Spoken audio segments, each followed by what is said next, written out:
Welcome to all those who are joining us just now. We're just waiting for people to log in, so we'll leave things on mute for a couple of minutes, and we'll get going shortly after 11.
Hi, everybody. We're just to let you know, we're just letting a few more people in into the Zoom chat, and we'll get going in just a minute.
Hi, everybody. Good morning and welcome. My name is Ryan Andrasov. I'm the Director of Digital Leadership at the Institute on Governance. And great to have you all here with us this morning, at least this morning for those of you who are here in Canada, evening for those of you who I know are joining us from Europe and elsewhere. We're really thrilled to have you here for the first in our series of digital governance webinars that IOG is launching and co-hosting with the sponsorship from SAS. Before I dive into today's panel and into what I think is going to be a really fascinating discussion, I'm going to turn the floor over to Toby Fife, who's the president of IOG, to give a few comments of greeting from our host organization. Toby, over to you. Ryan, thank you so very, very much. And first of all, I want to acknowledge that those of us in Ottawa are on the traditional unceded land of the Algonquin Anishinaabe Nation. I need to remind you that at the IOG, our focus is on public governance. And by that, I mean the practices, policies, and behaviors that make government and its institutions build citizen trust in their ability to serve and in democracy itself.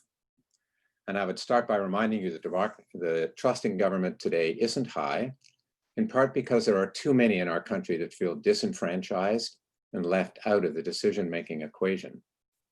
So while I'm sure most of you pretty much take for granted the need to bring government up to speed with digital technology, and rightly so, I want to suggest that the real challenge is to make sure technology serves a bigger purpose, to build trust in government, to give voice to those who are left out, and frankly, in the end, to support democracy itself.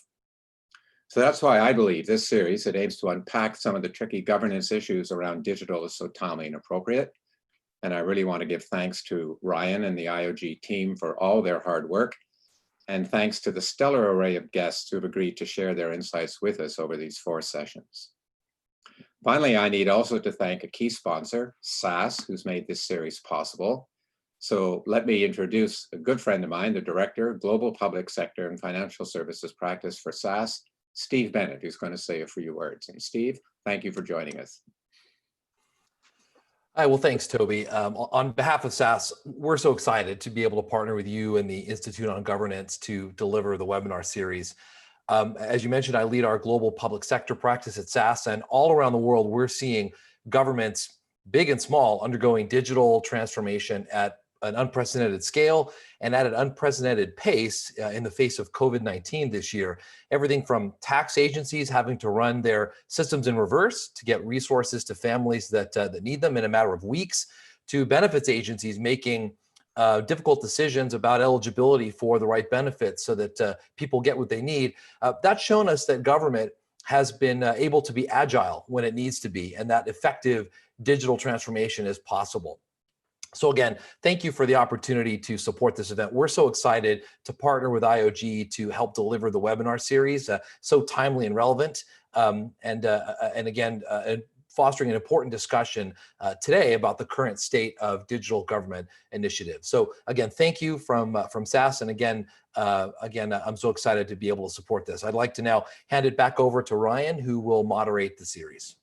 Thanks so much, Steve and Toby, and for all of your support on this. And I'm thrilled to dive into this webinar series with what I think is going to be a fascinating panel today, and hopefully a very interesting series of discussions over the next couple of weeks and months. You know, as Toby mentioned, one of the reasons we're doing this is to try help unpack some of these sometimes challenging governance issues around digital. One of the programs that I run through the Institute on Governance is our week-long digital executive leadership program. And over the last 18 months, we've had approximately 100 executives from governments across Canada, as well as provincial and municipal organizations join us for that. And we consistently hear time and time again that while, you know, there is a consensus that has built around the need to build high quality digital services for citizens, there still are some very tricky, what I sometimes call plumbing issues in terms of how government works and how government operates. The purpose behind this series is really for us over the next series of 4 webinars to start unpacking some of those issues, and hopefully beyond just the discussions themselves, be able to actually generate some insights that can help to inform policymakers that are actually dealing with some of these issues in real time. So that's certainly our ambition and our hope for this series of dialogues over the course of the next couple of months. I did want to mention that as part of that, as most of you will have received an email yesterday about this, we're really happy that as part of this series, we've been able to partner with an Ottawa-based digital engagement company called Publivate. And Publivate specializes in online engagement and has been able to put together for us an online engagement website. And I'll just put it up on the screen for a second. I would certainly encourage people, you know, during the webinar today or certainly in the days to come, to go to digital.iog.ca. It's an opportunity to be able to engage before and during and after each of the webinars that we're going to be showing over the next couple of months. It has some features in terms of surveys where we'd love to get your feedback, the ability to share ideas on questions and challenge topics we'll put up, and also we'll have a series of blog posts in advance of each of the webinars, which will be a chance to be able to raise some of the key issues ahead of time and have people be able to think and comment and respond to some of the questions that we're going to deal with in some of the future webinars. I also wanted to mention that in addition to the website, one of the features that Publivate has put into its programs is something called Engage Board Live, which has video conferencing capabilities along with some of their engagement tools built into that. It's an exciting way to be able to engage with people in a bit of a different way, and we're hoping to be able to incorporate Engage Board Live into some of our future webinars in the series. So I just want to note to keep your eyes open for that, and we will certainly be in contact with you in advance of the other webinars in the series coming up in the weeks and months to come. Now, before we dive in, I just want to mention a couple of other logistical pieces with regards to the webinar today. For those of you who may not be familiar with Zoom, I did want to mention at the top right of your screen, you'll see that there's a toggle to go between gallery view and speaker view. So if you have your Zoom on speaker view, it'll automatically put whoever's speaking as the main screen. If you go to gallery view, it will have everybody who is speaking or has their video on in a gallery tile format, and that might be particularly useful for you during the panel discussion session when we have all 4 of our panelists engaging at the same time. I also want to mention that, of course, we are going to make this interactive, and we're going to have a question and answer and discussion period happening. So I will give a few more details on that once we get to that part of the agenda. But just to note that we'll have options both for those of you who are on the Zoom call today. I see we've got over 150 people who've joined us on Zoom, and I know we've got a number of other people who are watching this live on our YouTube stream. And so we'll have opportunities for people both on Zoom and on YouTube to be able to submit questions for our panelists. So without further ado, I want to dive right in to hear from the people who are with us. We've got a wonderful panel today. I'm actually thrilled that we were able to pull all 4 people together to be part of this panel. We really wanted for this first webinar to be able to give people a scene setting of some of the big trends that are happening around digital here in Canada, but also around the world. And to be frank, I can't think of 4 better people I would want to bring together to be able to have that discussion. I'll quickly introduce the 4 of them, and then we can dive in to their opening comments and get into the meat of it. First, we've got Alex Benet joining us, and Alex will be familiar, I think, to many of you. Alex was the Chief Information Officer for the Government of Canada up until last year. Alex is a strong advocate for changing how government works and modernizing government in the digital era. And so thrilled, Alex, that you could come join us to share some of your perspective. Alex has since left the federal government and is now with KPMG, where he's a partner for digital and government solutions in their Canada office. So welcome, Alex, and we're thrilled to have you here with us today. Next, we have Natasha Clark. Natasha's joining us from Halifax, and Natasha is the Chief Digital Officer for the Government of Nova Scotia. Important to note, Natasha is the first Chief Digital Officer for the Government of Nova Scotia. This is a new role that they've put into place fairly recently. But Natasha has a long history working on service modernization and service improvements, both in Nova Scotia, but I think importantly, she's played a leadership role with service organizations across Canada and has a very good pulse on what's happening with jurisdictions across the country. So welcome, Natasha. We're thrilled to have you with us here today as well. Next, we've had Hilary Hartley. Hilary's joining us from Toronto, and Hilary, again, as many of you will be familiar with, is the Chief Digital and Data Officer for the Government of Ontario.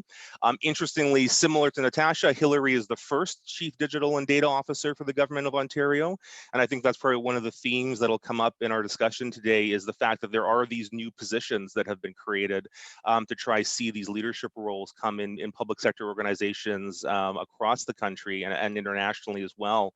I'll note that Hilary is originally from the United States, and in addition to being involved in many different tech companies in the US, she also led 18F, which is the US government's digital team. And so I think Hilary, in addition to her deep experience working with the Ontario digital team over these past few years, also brings us that cross-border perspective. So we're thrilled, Hilary, to have you with us here today. And then finally, joining us from Estonia, Sim Sakut. Sim is the CIO for the government of Estonia. He's been the CIO since 2017, but Sim has been involved in all things digital in Estonia far before then. Sim, I know Estonia is often well known by people in the digital realm for some of the leadership roles that you've played, and so we're really happy to have you here to be able to speak to some of the work that Estonia has done, and I know some of the things that are on the radar now in terms of where you're going in the future.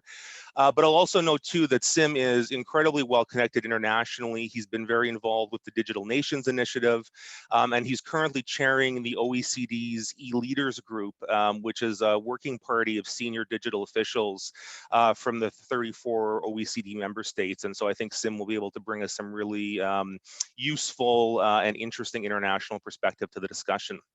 So that's our panel. We're thrilled to hear from all of you, and I think without further ado, I want to dive right in.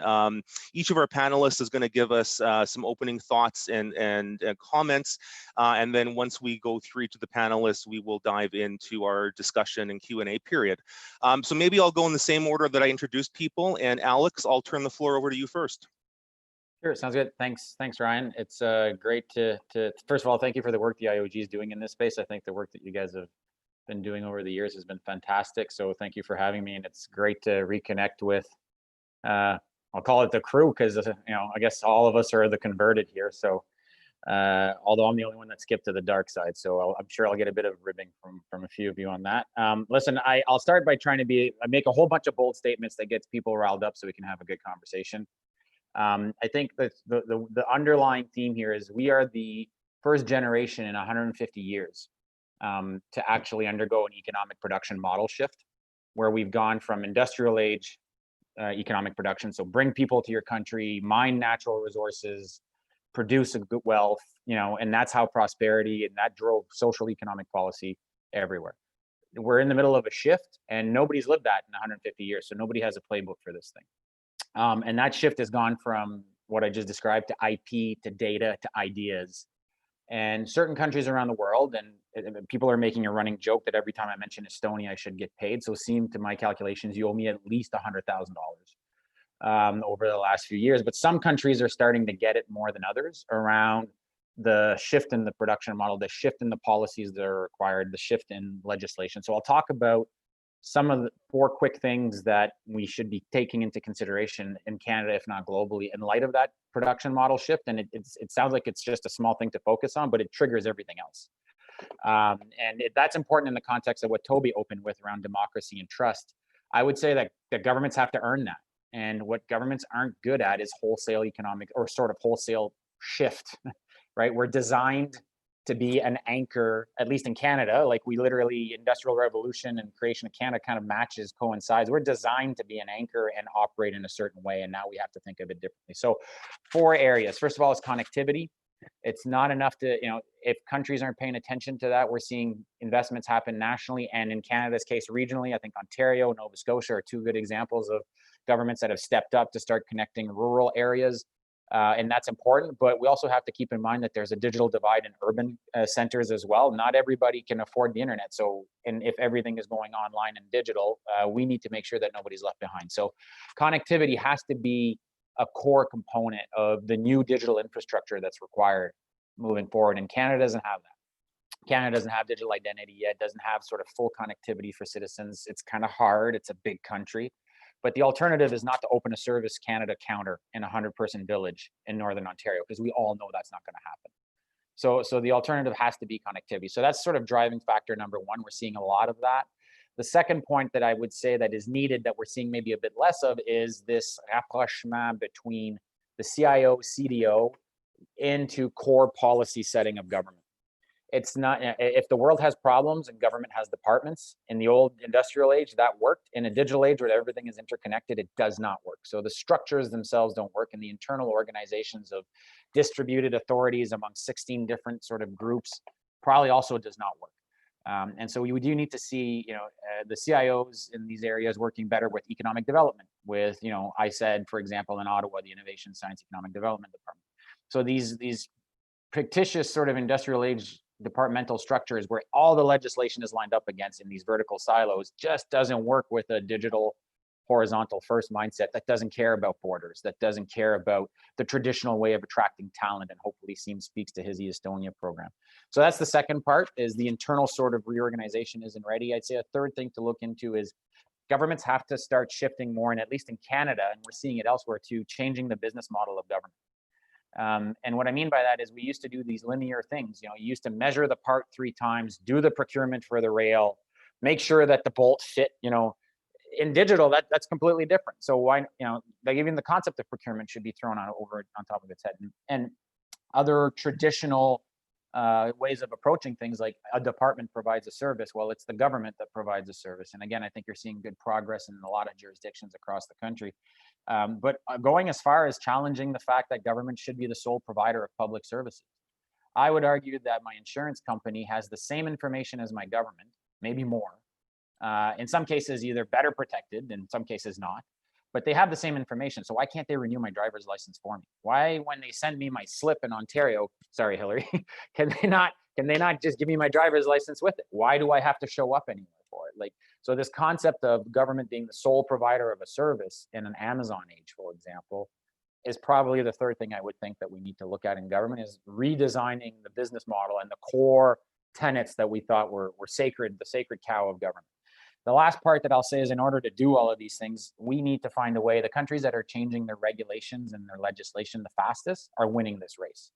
And it's not the traditional countries that have been the haves in the industrial age, right? It is the Estonias of the world, the Maltas of the world, the Israels of the world. Faster, nimbler changes. If you look at where we are with our regulatory regime in Canada, it's very burdensome. It's not designed as an offensive measure. It's designed as a defensive measure.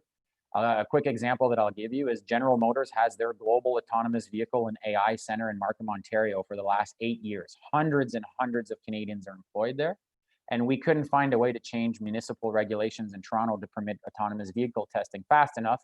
That award went to Phoenix, Arizona, who has turned this into hundreds of millions of dollars of revenue and opportunities for their citizens. So I think those are 4 areas that I would just start off with for consideration. I don't own any. I know you asked us to go into what are the things we're working on. I figured since I took the easy road and I'm out, I would kind of give you a bit of an overview of the things that we're seeing. But definitely connectivity, definitely a reorganization internally of roles and functions and culture. Definitely having the intestinal fortitude to challenge the business model of government.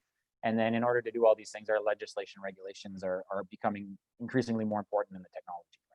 So I'll stop there and I'll turn it over to you, Ryan, and my colleagues. And hopefully I didn't ramble on for too much or say anything that will get me in trouble. But I don't have a minister anymore, so it's an interesting place to be in.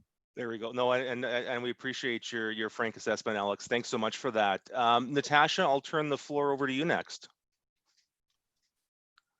Thanks, Ryan, and it's always a pleasure to follow Alex. I always appreciate his thought-provoking and pointy comments, and so certainly I'm looking forward to the panel discussion later.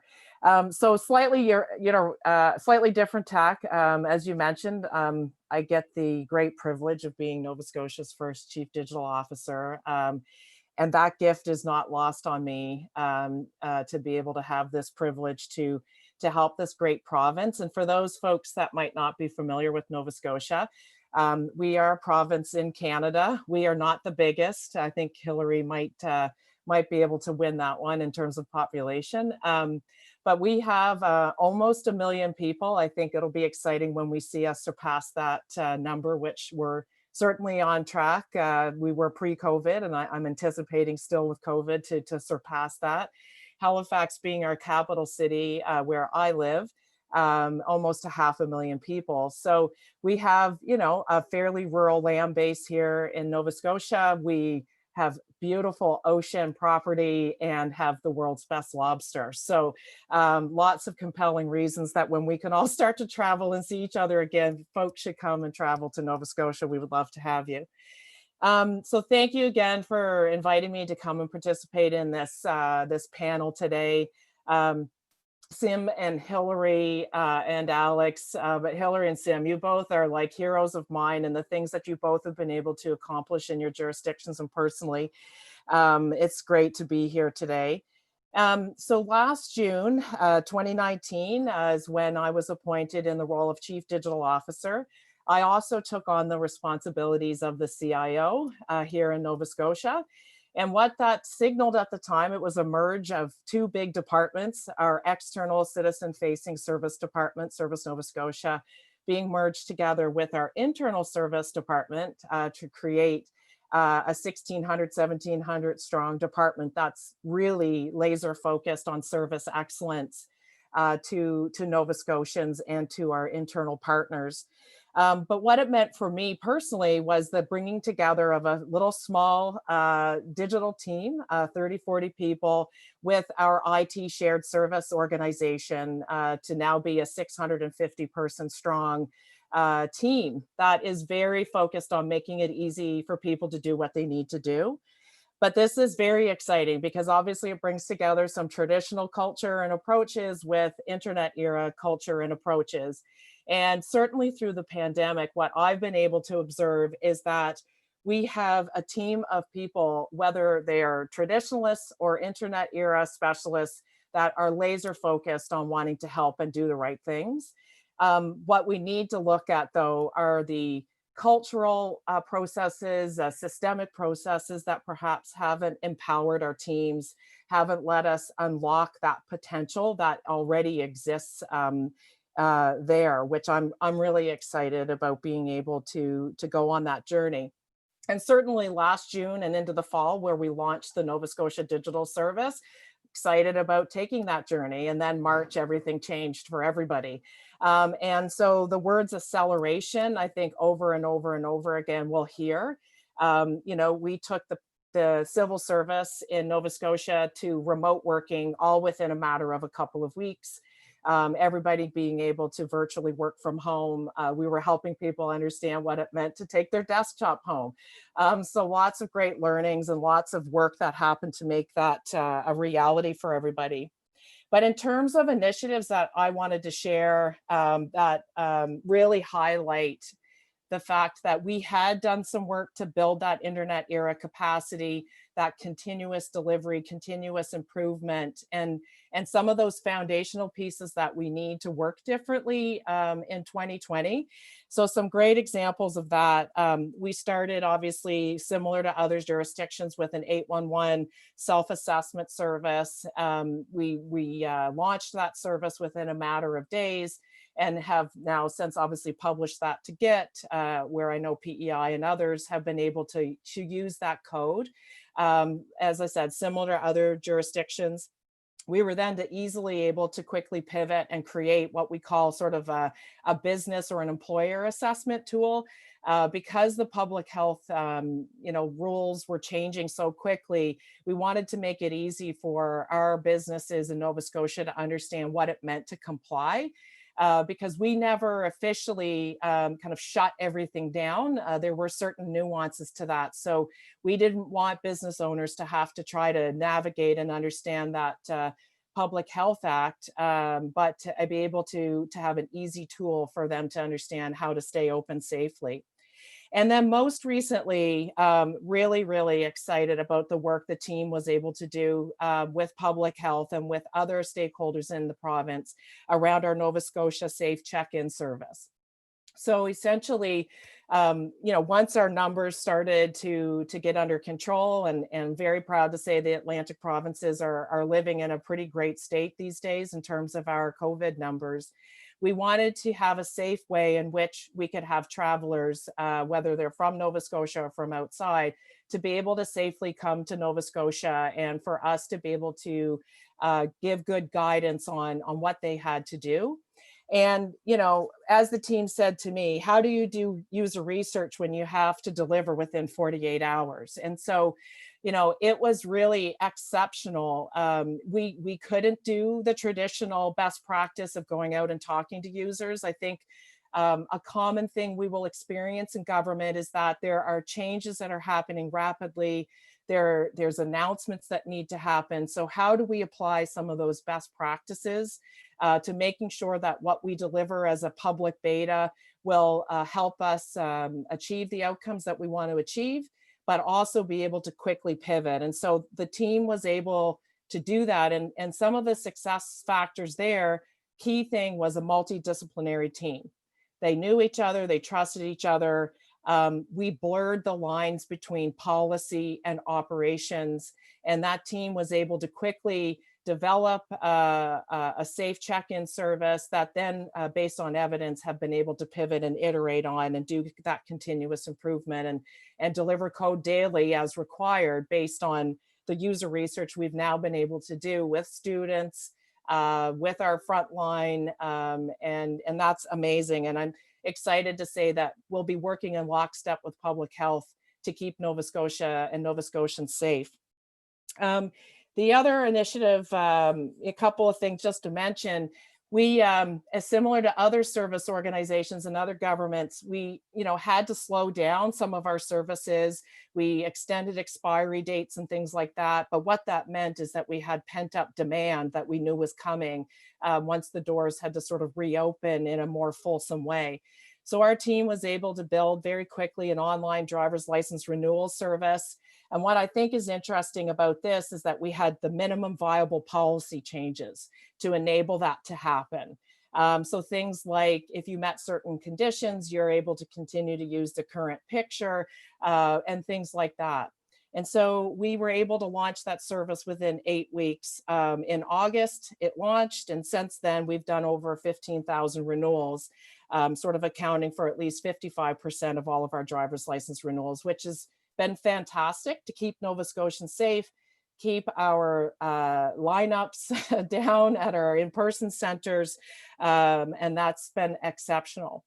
And then in terms of an interjurisdictional example I wanted to give, and I'm really, really proud of this, and it's going to touch on where I think we should be focusing our efforts as a country, is leveraging the Government of Canada's notification platform and service.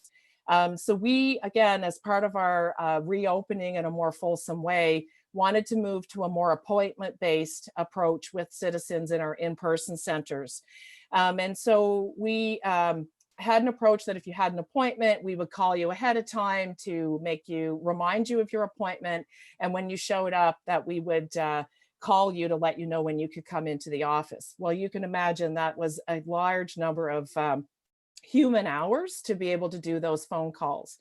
So with a call to Aaron's team at the Canadian Digital Service, within 48 hours, we were sending our first text message to remind citizens of their appointment time and to let them know that they were able to come into the office. We wouldn't have been able to have done that unless the CDS had that platform in place, which obviously I think we all know the story that they were able to leverage that from UK Notify. So this just speaks to an example of how as governments, if we don't have to solve all the problems, each of us individually, we can leverage these open platforms and how fast we can accelerate the delivery of improved service experiences to citizens. And then in terms of kind of areas of focus on the go forward, a lot of them, obviously, we're continuing to be responsive to the pandemic, but also now reflecting on, okay, what does this kind of new normal, or what we're calling back to better here in Nova Scotia? Because there are a lot of things that certainly we want to continue that have gone really, really well. So being able to work virtually, I think this notion of multidisciplinary teams and bringing together policy, operations, and digital, that they're really not different parts of the organization, that we are all one government working together to achieve an outcome. My big focus will be on our team and our people, doing what I can, working with my new executive of the Nova Scotia Digital Service to break down those systemic barriers that are holding people back from being empowered, doing what we can to improve and increase our continuous delivery and continuous improvement. There's been a lot of traditional practices that are preventing us from doing that. Obviously the tech debt and things like that, but I think there's still lots of opportunity for us to increase our capacity around DevOps and working in the open. So those will be areas of focus. And on that working in the open, I think that's where I think Canada's really well positioned. We're a friendly bunch. We seem to like to work together. And I think we need to start doing some deeper dives there on how we can start to work more in the open, solve the problem once and then scale that, however that might seem, and then take advantage of platforms that we have available to us to co-create and work differently, not just with ourselves, but maybe with private sector. And I have to put a bit of a plug in here as the board chair of the Institute for Citizen-Centered Service, but certainly organizations like that and similar in Estonia to the Nordic Institute for Interoperable Solutions, how can we start leveraging these partnerships and relationships with our not-for-profits to work differently? So again, just want to thank you for the time, Ryan, and the IOG for having us today and this panel. I look forward to the discussion. Thanks so much, Natasha, and really appreciate that overview of, I think, all the great work that's happening in Nova Scotia and beyond. So I think that lots of, I think, interesting fodder from there for us to dive into. Hillary, I'm going to turn the floor over to you next. Thanks so much, Ryan, and great to hear already from Alex and Natasha. Good to see you folks. Nice to share a screen with you again, Seem. Yeah, it's been an interesting year, hasn't it? I've been working in and around government for over 20 years, and 2020 has definitely been unlike any I've experienced. Similar to Natasha, our focus at the Ontario Digital Service shifted on a dime in March. We are a product-focused team. We hire like we're a product team, even if we're not building anything in the moment. The hiring of capacity, capabilities, skills, that's what keeps us going, regardless of the work we're doing. But we shifted everybody off of our sort of more kind of traditional products onto COVID products the second or third week of March, and really those are still going. I think Alex nailed it with his 4 areas, and it really mirrors the work that we've been doing in Ontario over the last 3 years. So we've had a huge focus on really thinking about the enablers. So again, we're a product team. We're always going to build things, but we're kind of small but mighty, and really trying to at the base, really trying to change how government works. So we've been working on legislation.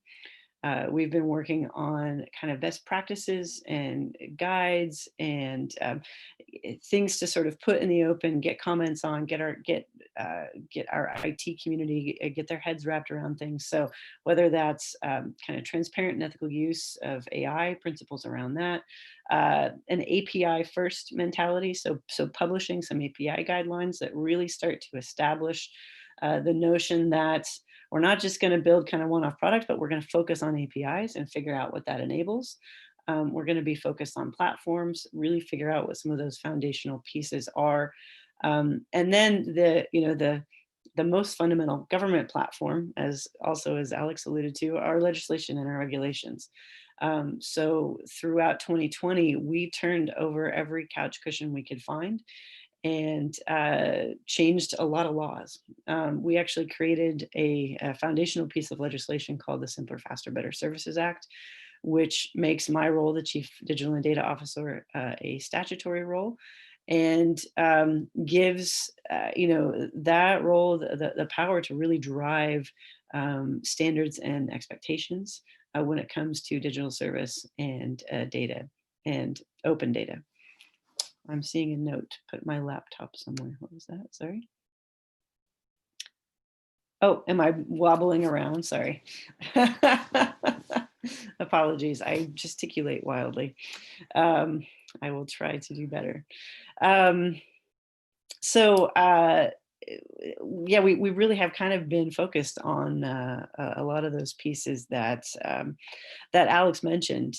With regard to some of our COVID work over the last 6 months or so, it really all started from a point of collaboration, as Natasha mentioned. So I think Alberta was one of the first, if not the first province to get a self-assessment tool out. And we quickly realized the usefulness of that, I think, across the country. We reached out to Alberta Health Services and they shared their code with our team the weekend leading into Monday the 16th, which I think was the first week we were quote unquote sent home. And within days, I think it was 3 actually, we were able to launch a localized version of the self-assessment tool using about a third of Alberta's code base, and working with our Chief Medical Officer of Health for all of the Ontario-specific content and context. So we had that tool ready to go in days, not weeks or months. And as a direct result of that, FPT collaboration. So just a wonderful story, because that was really just the kickoff product. The self-assessment tool turned into a website that allows folks to search for assessment centers. It's actually been forked by someone outside of government to create a business assessment tool. We've forked it a couple times internally, once for courthouses, and we've got another one coming soon. So again, just that ability to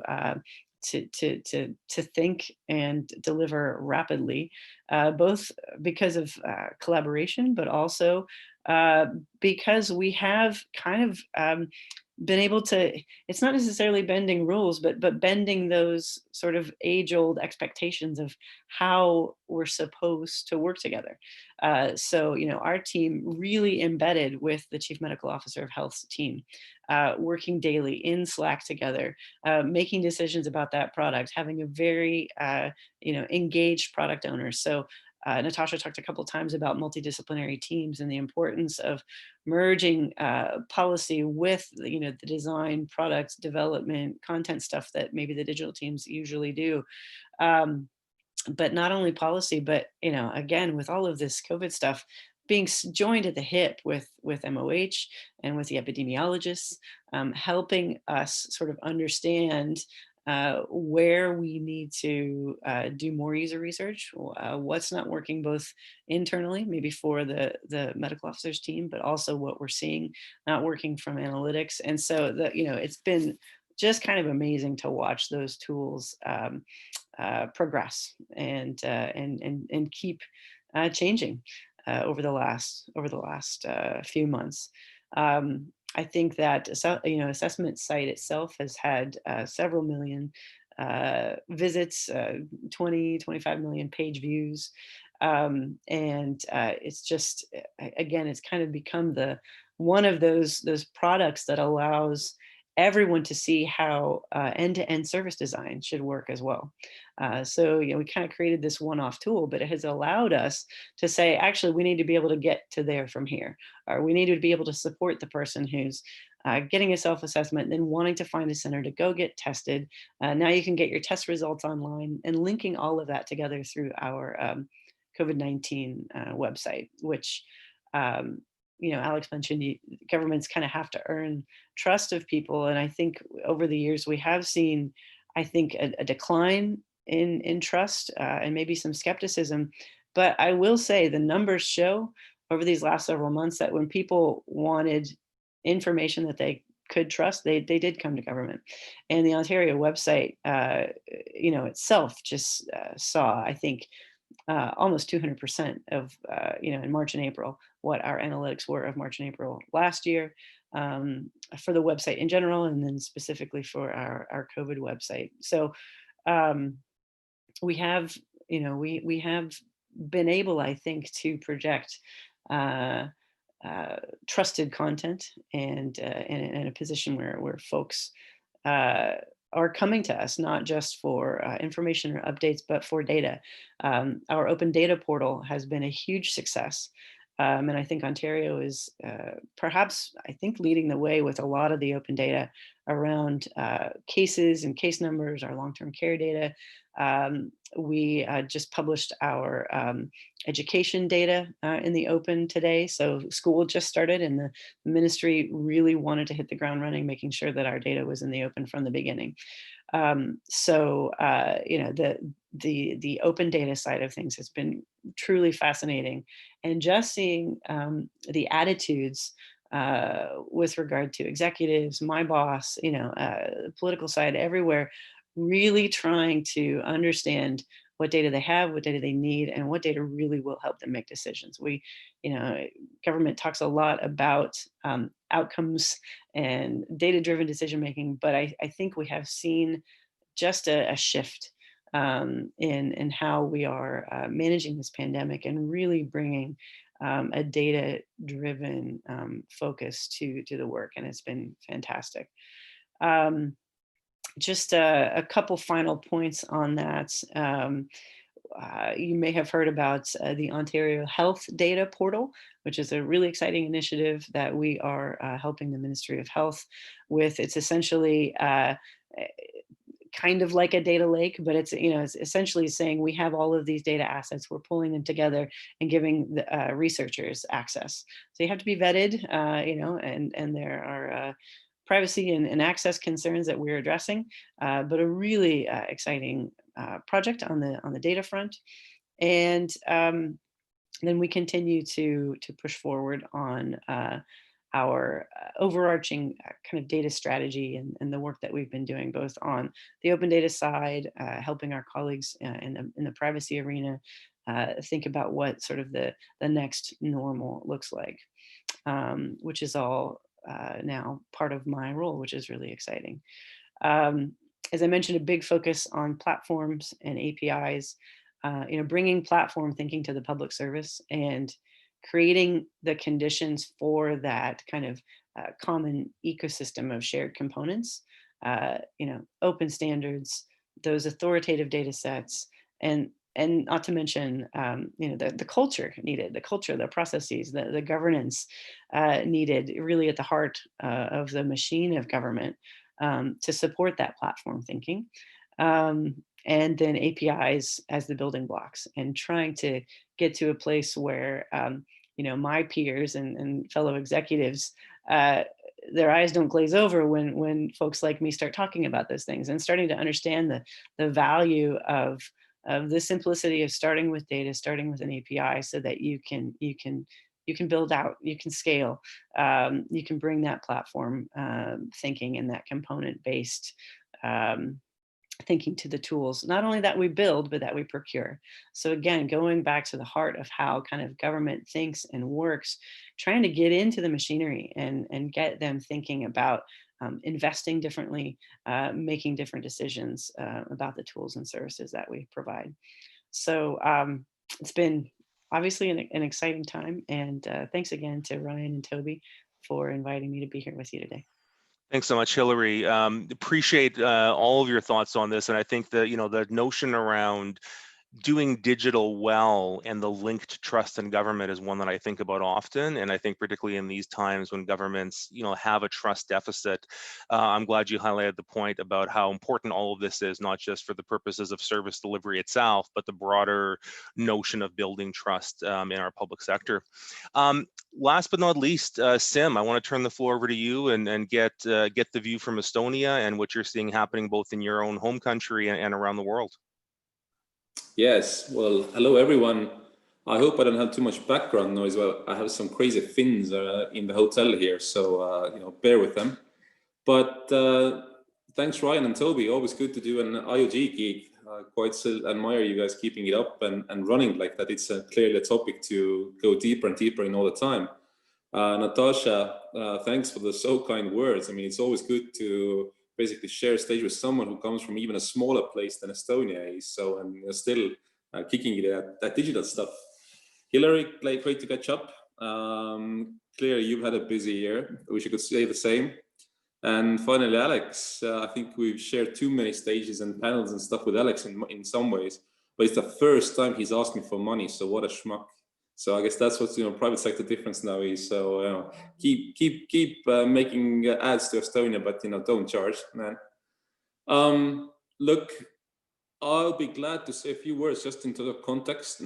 I'm sure some of you have heard it too many times about Estonia and what we do, and or even me speak. So apologies for that.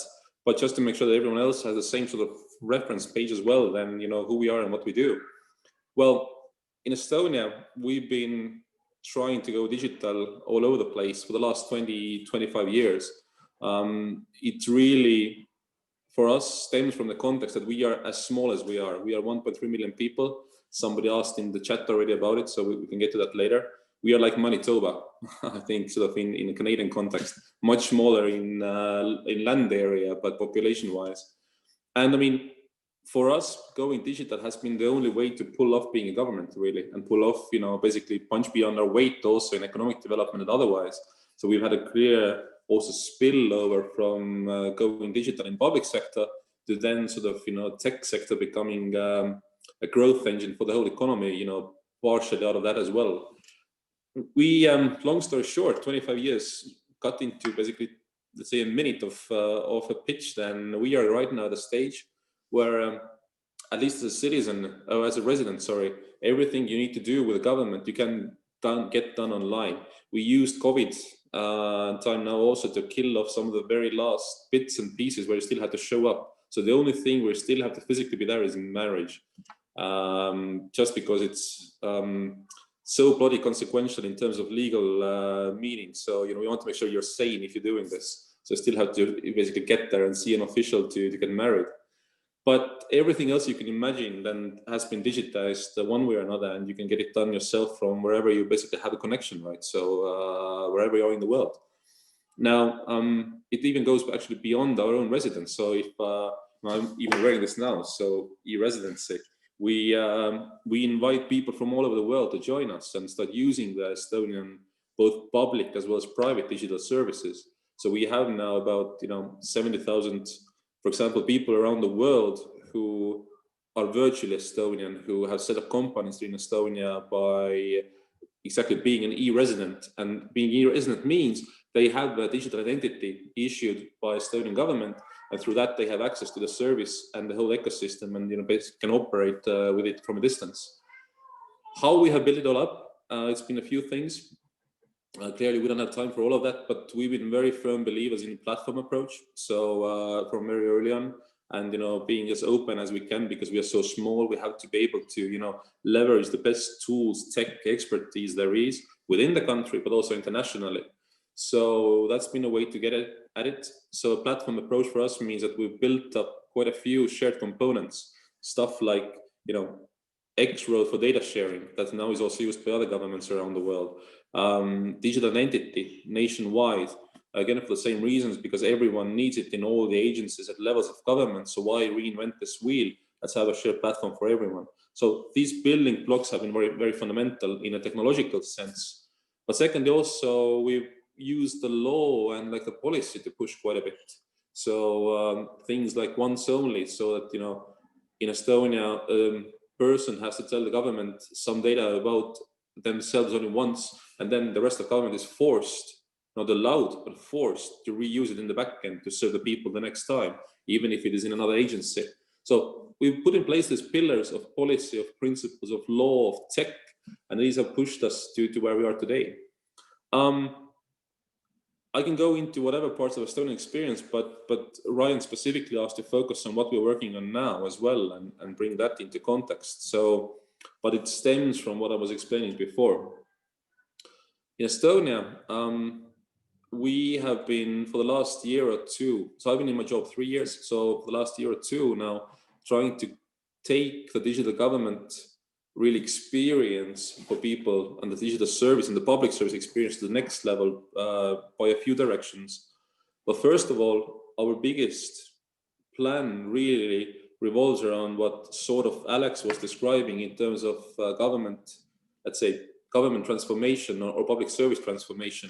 We want to get rid of services. We want to fundamentally make everything happen as invisibly, as proactively, as in the back end, seamlessly as possible for people, if unless they choose otherwise. So things like I've said it a few times before, but this is now going live actually bit by bit.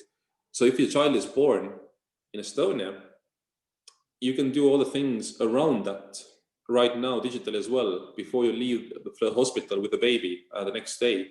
But it's still 5 different apps, sites, stuff to go through, different processes, UIs, UX wise as well. So it's still, even if it's digital, it's still a mess, because the older approach was to say that, okay, let's digitize the existing process, let's tweak it a bit, but we could fundamentally rethink it. We know actually as a government when a baby is born, just because the hospital has made an entry to population register, the kid gets the identifier because birth is a medical condition. So, immediately a digital health record for the child, for example, starts. So, before they even have an actual, human name, stuff happens digitally for that child already. So based on this trigger, why do we wait for you to come to apply to name the baby for the benefits and stuff? We could actually even email you, because we know most probably your email, and say, thanks for the new citizen, and then ask you the few only bits of information we don't have yet know, like what's going to be the name of the baby. I mean, we can suggest you options, but you don't want to probably have them, so we'll ask you. So, so the point being that we can turn it around, we can proactively come to you. We don't have to provide a digital channel. We can actually make the experience this way that it's the least burden possible for you. And at least for Estonians, the least burden possible is if government doesn't interfere, unless you want us to, like at times when you need us for counseling or advice or whatever like that. So making stuff happen invisibly, we talked about it, as I said, a few years. We are now at a stage we are building it out one by one around life events, especially because most of sort of bureaucratic and interactions with government happen around certain events in your life. And I think many governments are tapping into this. So, but we are exactly building it up because we have the infrastructure, the legal base, everything for that. We just need to design services from that mindset. Second stuff, we clearly are going strong in a direction of applying artificial intelligence in our government. We admire the might of Canada in AI, of course, right? If we had the research base and the competence and talent you have in AI, we would already, be singular in Estonia. But the point is that for us, we see clearly from the last 2 years of work that AI allows us to take the sort of, government efficiency to the next level. I said before that going digital back in the day was a way for us to pull off being government, because that was the only way to keep taxes low and still keep delivering better and better services for people. In a way, we sort of started to exhaust these options, and now the way we can sort of apply even the simplest forms of today's machine learning, we see it from policy domain and agency to agency, we can reap the next level again. So this is why we're going strong in this. But the other point, and this goes very much, the other reason why we believe in AI and what we want to make use of AI is, again, to the tune of what Alex started us off with, is to say that based on AI, we could actually do it this way, that we deliver services for the people in interfaces, in occasions through other stakeholders that don't have to be government. So, and by that I mean very specifically, we have this very clear vision, and we are building out the roadmap now that your virtual assistant, your Siris, your Google Assistants, your Cortanas, whatever's, will be the interface for you to get the things done with whomever, including then the government. We have to get there for you to actually reach us fast enough, as you do with the rest of your digital life and your life actually. So we are basically building up it this way that we envision that exactly our government network of bots and agents and AI assistants will have to work in unison exactly with the Siris and Googles and others of the world. And through that, you get your stuff done, again, proactively and visibly in the back end. Building it all out also in Estonian language, so it will be voice-based, is quite a challenge. We are, again, small enough. So, for example, we have to invest in the language tech ourselves to make the Siris and the Google Assistants understand you in Estonian. But at least exactly, it would be the most natural, the most accessible way of using services and getting your stuff done. And my last bit, we've been strong in cross-border, and I'm happy to say we have some sort of new advances there. So why I bring this up is interjurisdictional issue came out.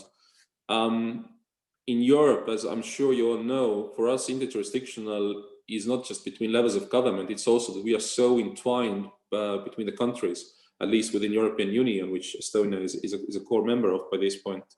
So people move, companies move. If you want to make it easier for them, we also have to integrate across the borders. Our data sets of the public sector, our digital identities have to be usable across the borders. So we've done quite a bit of work with that, especially with our closest neighbors in Finland. But for example, these days we are doing strong work with Latvia, who's next door to us. So that if you go to do business or live in Latvia or Finland, for example, you wouldn't have to carry papers with you to get stuff done there. Just like you don't carry papers if you go from one county to another within Estonia. So it has to be the same across the borders because we want to have a single market. And along with this is exactly what Natasha kindly pointed out as well, in that, and to make it happen, we've also been sharing work, code, and even sort of investing jointly to build up some of the technical stack and the blocks for making this cross-border happen. So these days, for example, X-Road, what was initially Estonian data sharing solution, now is a Nordic one because of the consortium we have with the Finnish government and soon the Icelandic government and a few others. We build and further develop this jointly like that. And I mean, this has to continue because clearly, at least if you ask from a small country perspective, like we have to piggyback on others as much as we can, because that's the way to leverage what we're trying to do. I'll probably have to stop here. I'll just say one last bit, in a sense that Ryan kind of said that I should have an international perspective of things as well. But I think in this sense, to really talk about, okay, where is the world when it comes to digital government? It's a very diverse picture. It so much depends on what's the maturity of countries. Are they just starting the digital journey? Are they, have they been at it for a while and they have legacy problems now to fight? Or is the issue of how do you introduce them in the first place? It so depends. So I'm sure we can cover this in a discussion quite a bit more detail. That's great. No, thanks so much, Sim. And I think that's some really interesting context for some people who may be more or less aware of the Estonian story over the last little while. And I think, as you said, some of this is certainly applicable to other jurisdictions as well. I've been watching as we've been going through our opening remarks, and we've got a ton of questions that have come in, and I'm going to try get to as many as we can over the next 20 minutes or so. So I'll invite our panelists to all put their video back on, and I'll get a few of these that I'll throw back to all of you. And maybe I'll start with, Sim, you touched on this a little bit, and there was a question about Estonia as a small state in terms of, its experience, relatively small population-wise, geographically, in terms of being unitary kind of system of government in Estonia. And I want to, I guess, quickly go just back to you for a second to say, from a small state experience, is there anything in particular to consider that has been either beneficial or a challenge in terms of adapting digital? And then I think maybe I'll throw the question to any of the other three panelists who want to jump in, is kind of in the Canadian context, we're in the opposite situation where we're not a large state in terms of population, but we're certainly large in terms of geography, in terms of having a multi-jurisdictional system with provincial and municipal governments. And I'd be curious, from Alex or Hillary or Natasha's perspective, do you think there are either some unique challenges or in some cases perhaps unique benefits to kind of the Canadian setup? So maybe Sim, quickly to you on kind of the small state question, and then I'll go back to the rest of the panel. Yeah, thanks.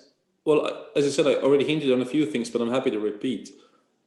If I sum it up to three things, let's say what to consider when talking about digitization, or you go in digital and from a small country or small region or whatever perspective, a few things. Well, first of all, it's a necessity.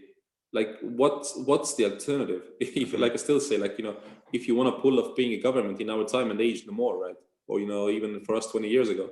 So I think that's pretty much the only way to be even relevant and even financially pull it off. So clearly this motivation should be very clearly there.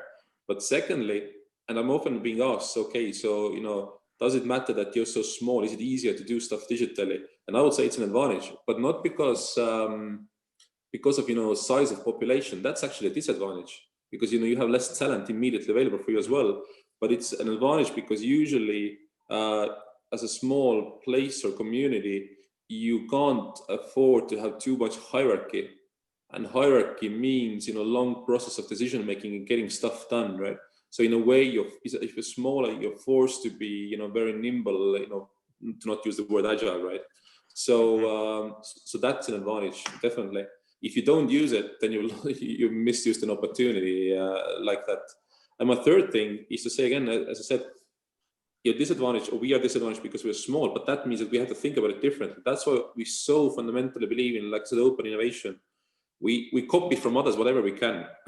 We try to shamelessly nick stuff away, and ideas and lessons and even tech for that matter, right?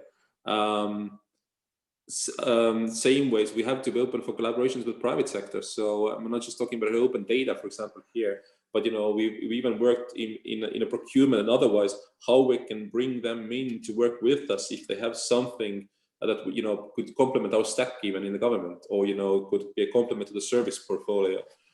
So finding all different ways how to have others do the stuff instead of us is so important.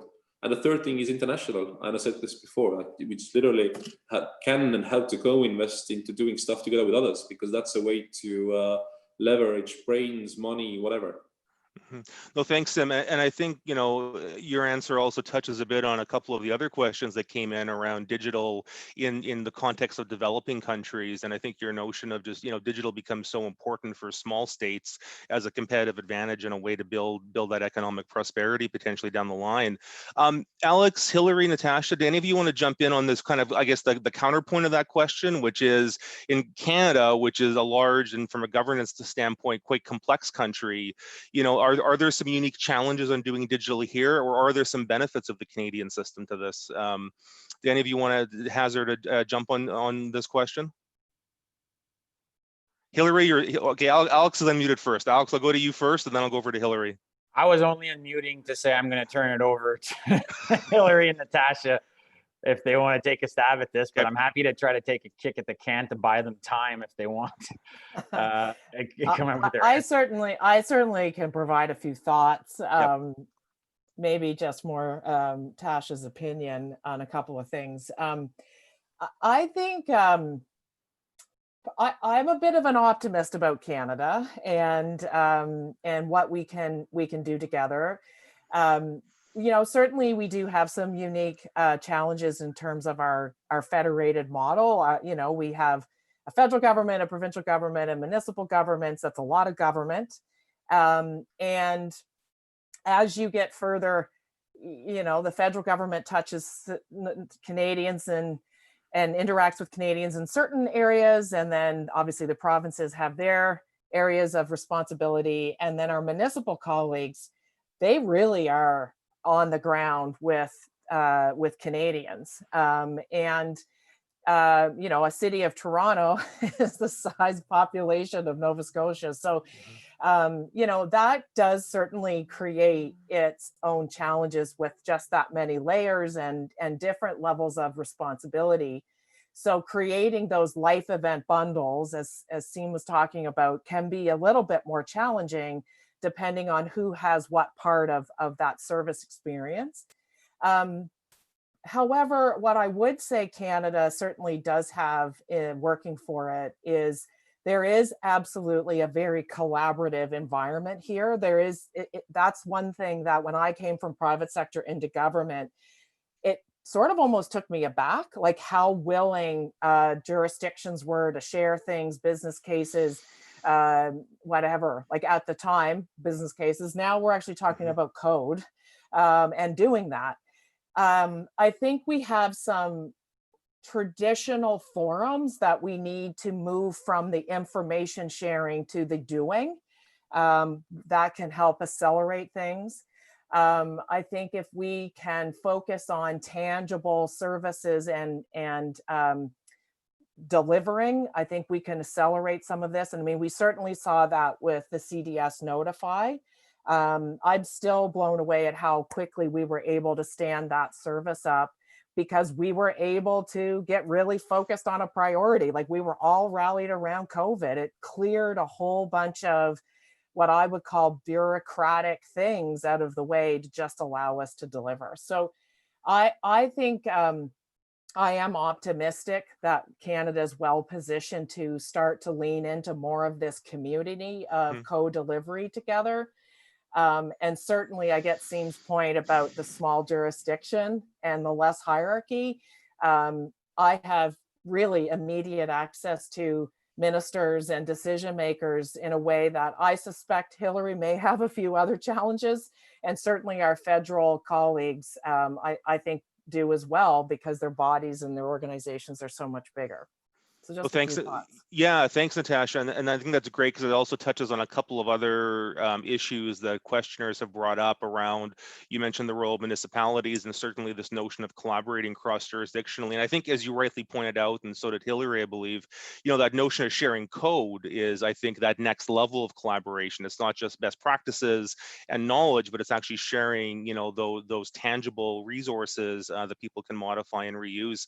Hillary, maybe I'll go to you on this if you've got a couple thoughts on this question as well, and particularly because you've got the experience of having led digital teams in 2 different countries now, and so you've got a little bit of a perspective from both sides of the border on this.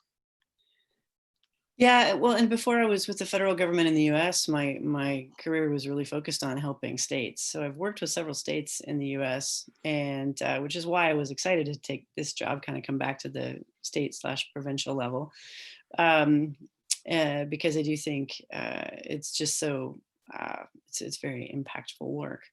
I mean, I'll go back to just the fundamentals. I'll go back to platforms and APIs. I think there's a huge opportunity for us to not just collaborate across, across provinces or, kind of across the country on things like Notify, but to really think about how we empower and enable municipalities, large and small.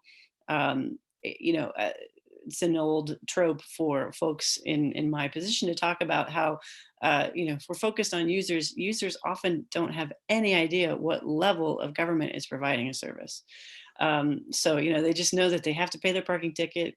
They have to get an accessible parking permit. They have to renew their driver's license. And if they want to travel, maybe they need to get a passport, and maybe they know, okay, well, a pretty good idea that the passport comes from the federal government, but oftentimes they really don't know, and they just, again, they go to their favorite search engine and they just search. They are led to a site. If it looks official, if it looks trustworthy, they do it. And so that's on us. That's our job.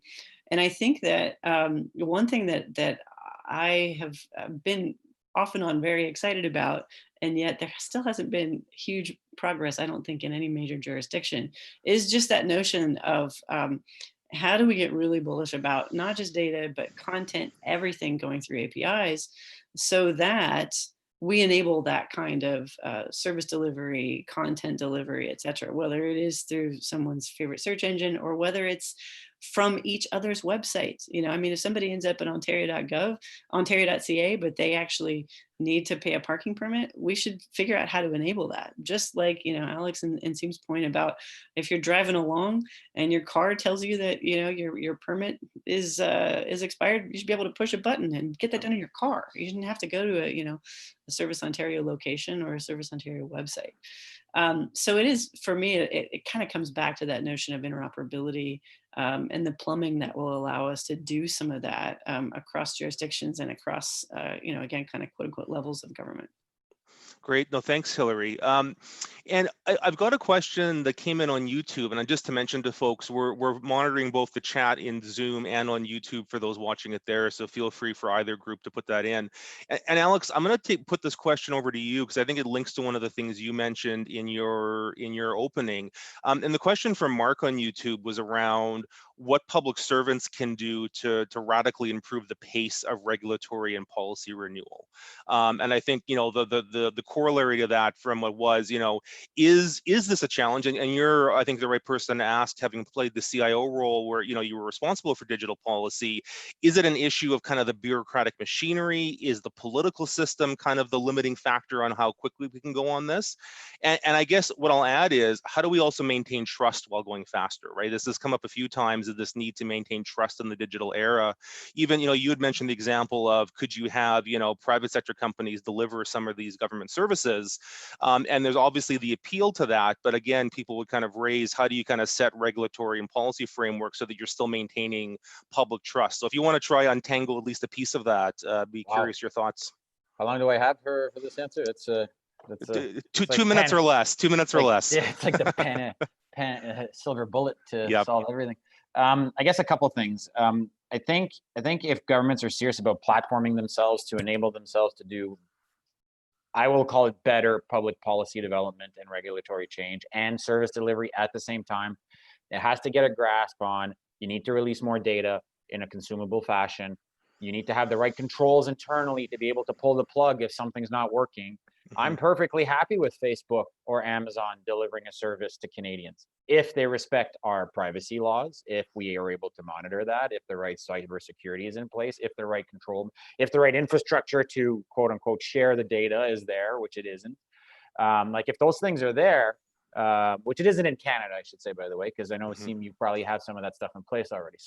But if that stuff is there, then I think it's perfectly fine. And then what that triggers is a need for very different radical transparency and engagement.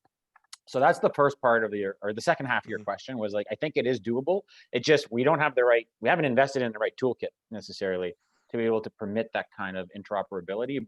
It's not the lack of desire or will, like Natasha pointed out, it's just, we got to build different things right now. On the policy, legislation, regulatory side, I'll give you an example, like the Bank of Canada, which has historically been, non-engaging with the everyday Canadian, is now the deputy governor is now saying, give us your thoughts on monetary policy for the first time ever. Here's how you submit your ideas. Here's how you engage. Like that never would have happened, even a year ago. So I think you're seeing a concept that, we could do public policy differently, but openness and transparency and data driven, if I'm being really honest, it can scare people because it's not always what you want to hear. And it doesn't necessarily always lead to the easier path, right? If you think you've got it figured out because you're going left and then everybody in Canada says, no, we want you to go right, whether it's politics, whether it's investments and that we've made over 5-6 years in certain things that we maybe don't want to stop for whatever reason. I think the more that you're having this open dialogue, the more that it challenges I'll call it industrial age governance mechanisms that exist in government, which is we will do consultation during this period of time, right? It'd be like, or we will engage in solution building through procurement. It's like, it's the wrong way to talk to people. Procurement is not a way to talk to people, right? Like, so I think that's when I talked about the change in government and the business model of government, like release more data, make it more consumable, stop buying stuff, start co-developing stuff with other sectors, other governments, other everything. And that puts a stress on a system that has never operated that way. And it's not malicious by anybody. It's just, it's that system has 152, 154 years of a leg up on any of us on this call. Right. And then I would tie the last thing around the regionalism and the federalism of Canada. And I'm going to say this next as a proud Canadian that loves every region of the country, even Ottawa, that I do think that some of our constructs are outdated. Like I can't even buy liquor from British Columbia right now, from any of the sort of the craft liquor distilleries that are amazing, and it's a hard thing to do. So even traditional goods we don't move across the country very well, let alone free flow of data. And what it does is it puts the focus on good people and good relationships. But if you don't have that, then it's not serving Canadians any better. Like, and the example I'll give is contact tracing. One day we'll get back into traveling more, and I'm one of those Canadians that's fortunate to travel a lot. I don't want regional contact tracing apps. Like, that doesn't protect me. Right. And it's not, and you've seen great collaboration with feds and probs and stuff like that, but it should just be an automatic that there's a construct somewhere that you would think that you could do these things that are sort of, like it'd be like building the railroad back in the industrial age, but in only certain regions. You know what I mean? Like, it would just kind of be weird. It doesn't really connect anybody. So anyways, that wasn't my best attempt at an awesome question that like covered 7 different topics. So no, but it's some great points, Alex. And I think, the blog post that we had written in advance of this session, one of the things I talked about in there was this notion, we talk about legacy systems in government, and people talk about legacy often as technical systems, the old COBOL mainframes that are running some of our services, but there is legacy governance, there's legacy laws, legacy policies, legacy culture, right? And as you're right, and certainly in Canada, we're talking about 150 plus years of history in this, and it's tough to turn that on a dime in a lot of ways. Sim, I just wanted to quickly maybe go to you on this question, because I know, particularly in Estonia, as you're thinking about, your AI initiative right now, you've been doing some work on kind of how do you think around the rules of that and develop the regulations. And just maybe quickly on this notion, are there any kind of insights you can share from the Estonia experience of how you've been kind of modifying your policy process or your regulatory process to keep pace with digital? Or is this a struggle that you're having too, in terms of how do you adapt decision making? No, it is a struggle. I think, to be very honest with you, I think in some ways that's our weak spot, because while we have been while we had some progress in terms of making services being delivered different and services being transformed, fundamentally as well, then the governance of things has been too lacking behind. And I guess it has less to do with just, the fact that we don't know how to do it digital, just by other factors like, local politics and the willingness to change how, the big bad world of governing works, right? But beyond that, it's also, we have this interesting dichotomy or debate also emerging in Estonia these days now, which is about to say that all laws changing fast enough, or too many laws too fast enough. And to me, that's mind blowing, because it's exactly it's saying that that's just the nature of life these days.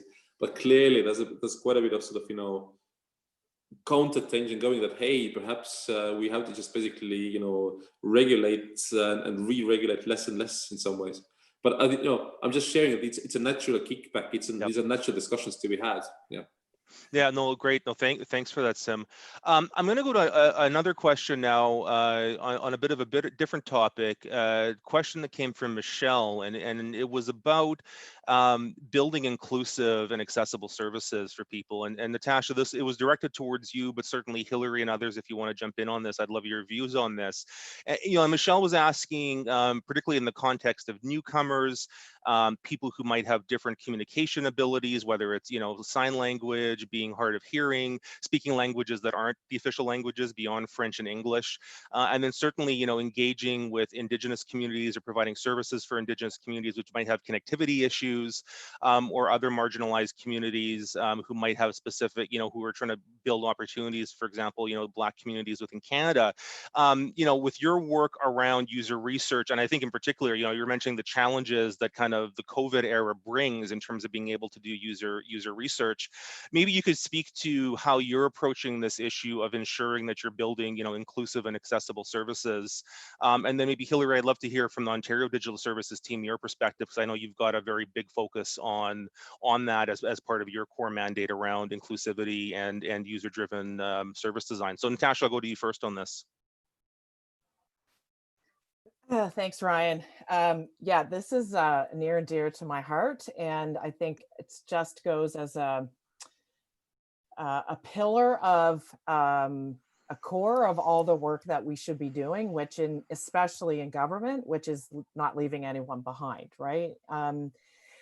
We serve all Nova Scotians or new to Nova Scotians or new Canadians or all Canadians, and we have the responsibility of serving such people often at the times when they need the most help. And so because of that, we need to be very intentional that we are not, as I said, leaving anyone behind. So generally, I mean, it's a core practice as part of our user research to try to reach as many Nova Scotians and as many different and diverse perspectives. It's also very important for us to understand the outcome that we're trying to achieve and where we need to lean in more heavily, depending upon the program and the policy. So that's baked into the work that we're doing. We also in Nova Scotia have some very strong accessibility legislation that is coming into place. And we see the Nova Scotia Digital Service and the service standard and our service manual as tools that will help public servants be able to reach Nova Scotians that may have different needs and understand what those needs are. Nova Scotia has also made some pretty strong commitments to support our underrepresented communities. And I'm very proud of that work.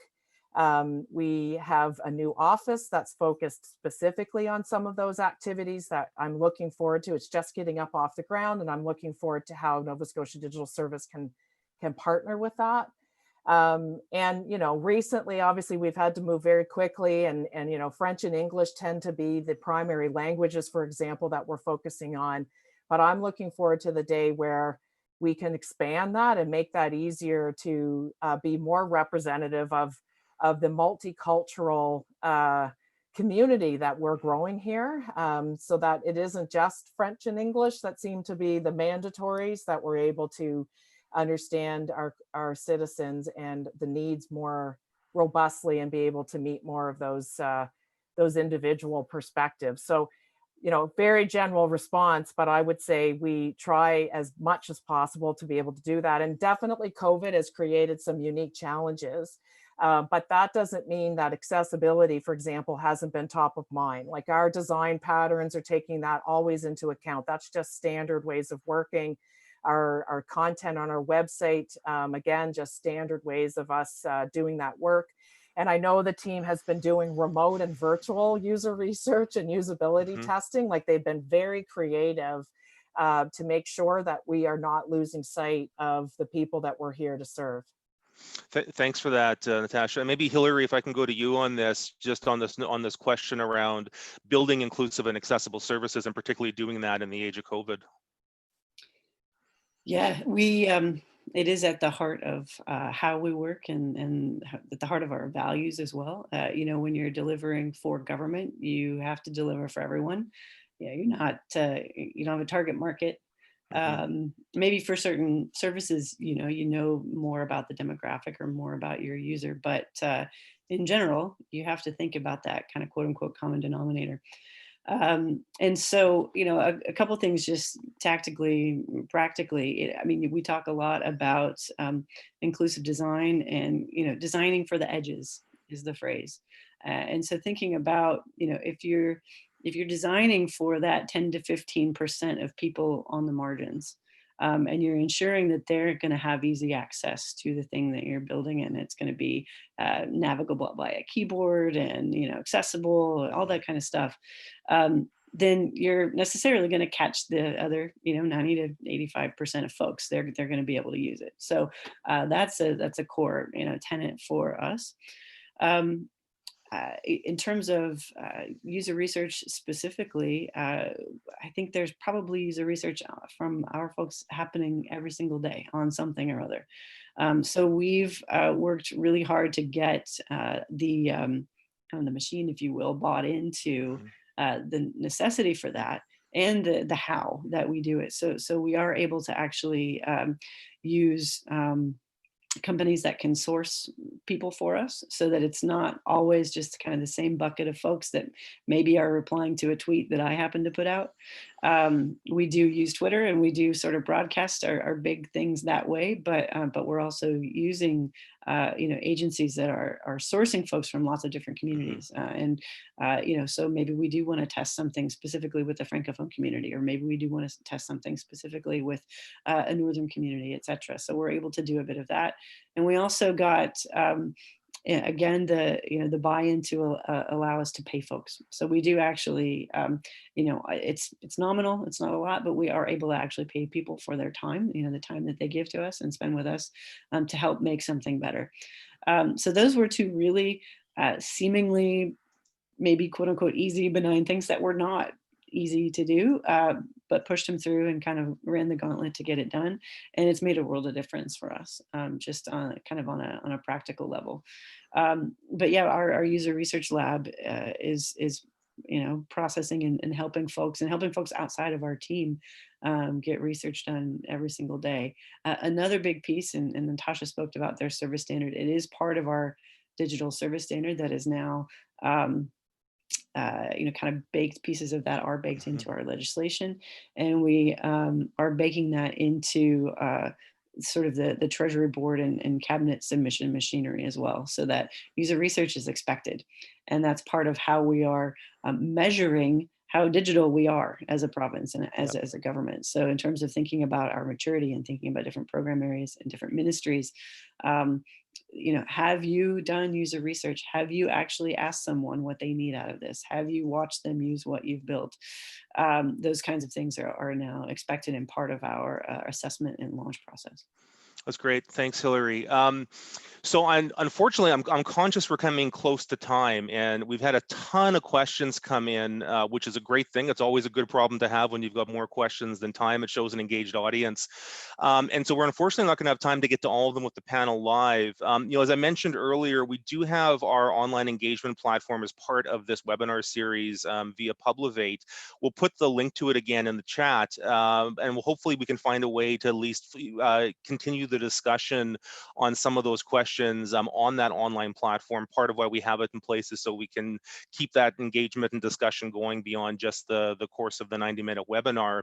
But as a closing question, and I guess this can kind of be a closing comment from each of you, one of the challenge question we actually had put out in advance of this webinar was actually kind of thinking around 10 years in the future, right? I think back, I joined the federal public service 10 years ago in 2010, and kind of the early days of the hype of the social media world. There was lots of optimism around open data and what it could do for government. And I think 10 years later, we've accomplished some of that, but some things have not gone as easy or as smoothly as I think we had all hoped it might. I think part of this webinar series, what we want to do is start sparking people's thinking around what are the challenges coming down in the future and the opportunities as well. And maybe I'd ask all the panelists, as they give kind of a final thought, to maybe just give your personal opinion as to if we get this group together 10 years from now in 2030, God willing, what will we be talking about then? What do you think is going to be the big challenge or the big opportunity of the decade to come? And particularly for those on the webinar who are in government, what do you think people need to start thinking about now, so that we can get ahead of the curve and we're not just being responsive when it comes to what the future of digital for government holds? Maybe Sim, I'll go to you first on this one, and then we'll go to Alex and Natasha and Hillary. Yeah, I'll be happy to give others a bit of time to think. Well, first of all, I'll say this. Look, just like Ryan said, it's always great if questions keep coming, and it's been actually one of the best webinars I've had so far in that sense. Sorry that we get to cover so little, but with Alex, we once coined a term that je suis numérique. So basically, I am also very easy to be found online. So if there's something you wanted to ask me we didn't get to, just find me wherever, LinkedIn, Twitter, anything works. Okay, 10 years from now, if we get together, I'll answer it this way. I'm hopeful and optimistic that we will look back at 10 years and say, yeah, how much we have accomplished in terms of, finally getting the building blocks right, and, the process and the approach right, the mindset right. And I mean, very clearly, if I just, go a bit with the tech side of things as well, because again, that's quite a bit that I'm focused on, is to say that, look, I'm very positive and hopeful that we've done so much exactly with AI stuff that we're only scratching the surface so far.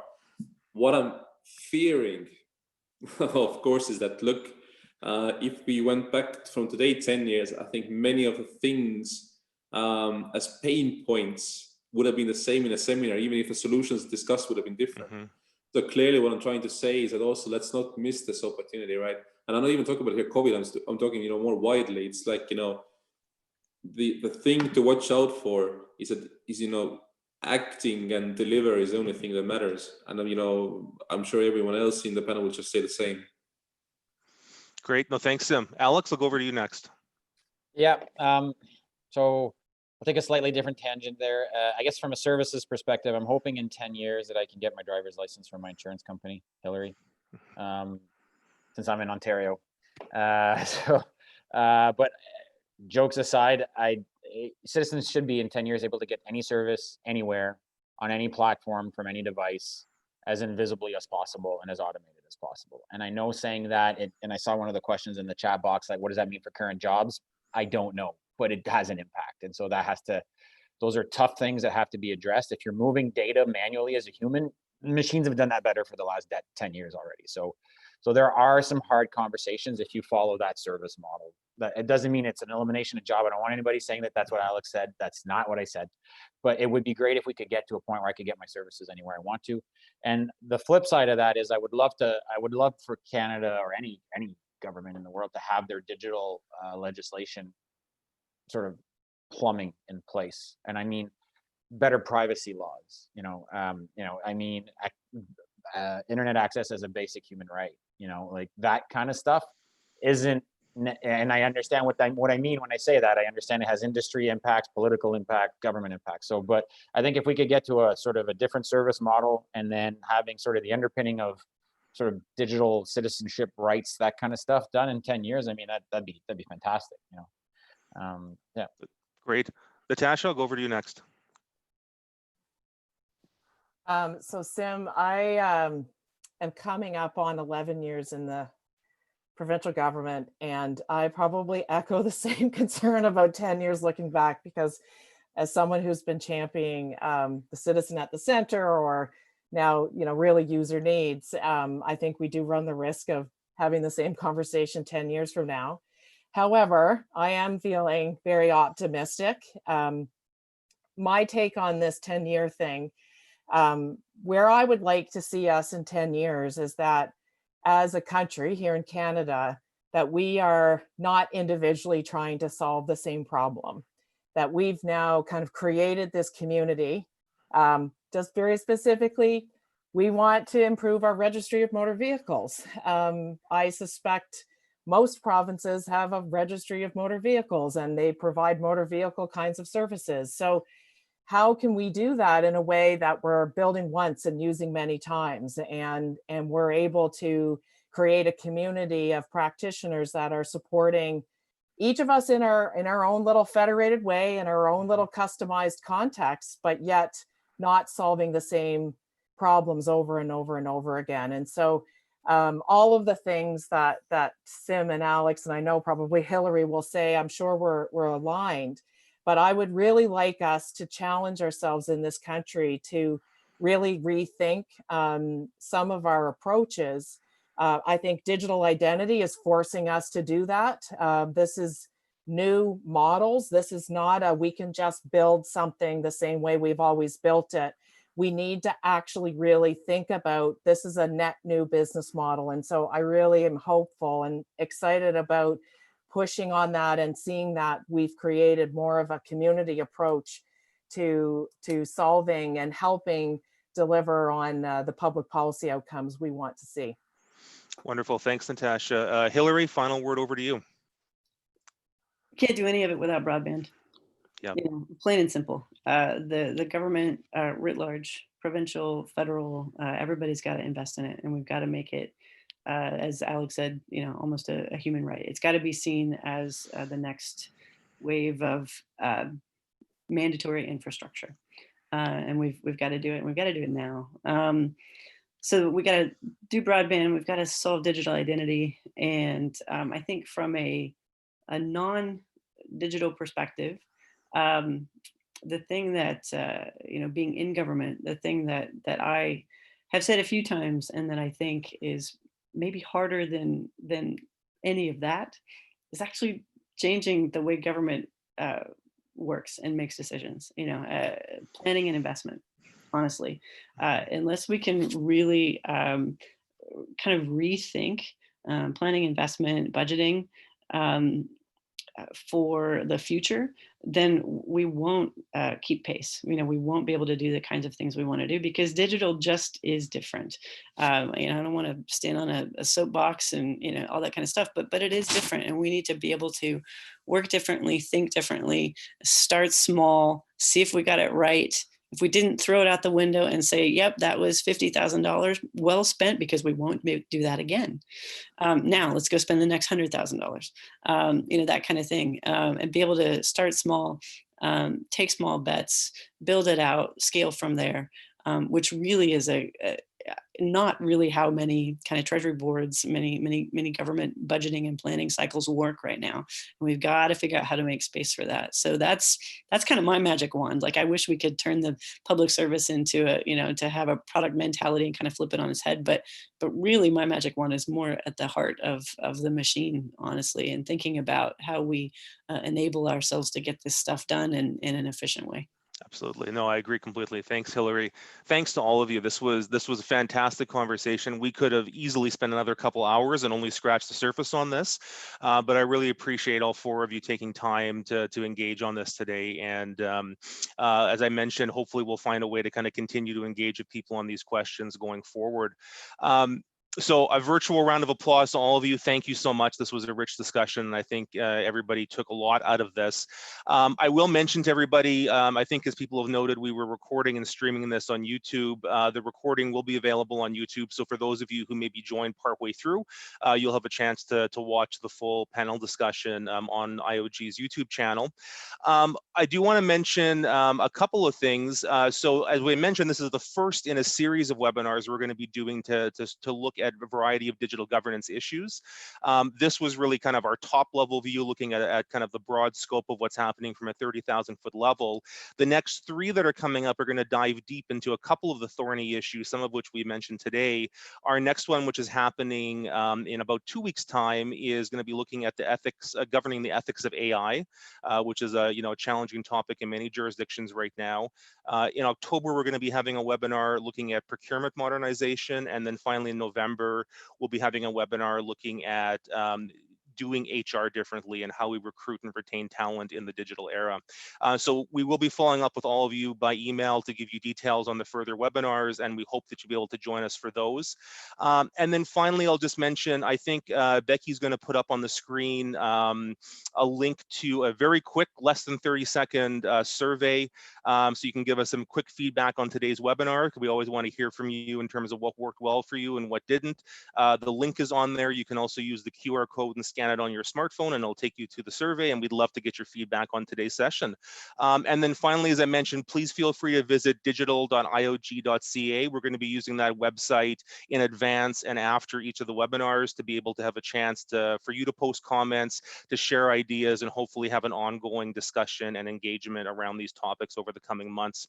So thank you so much, everybody, for joining us. This was a great kickoff to this webinar series.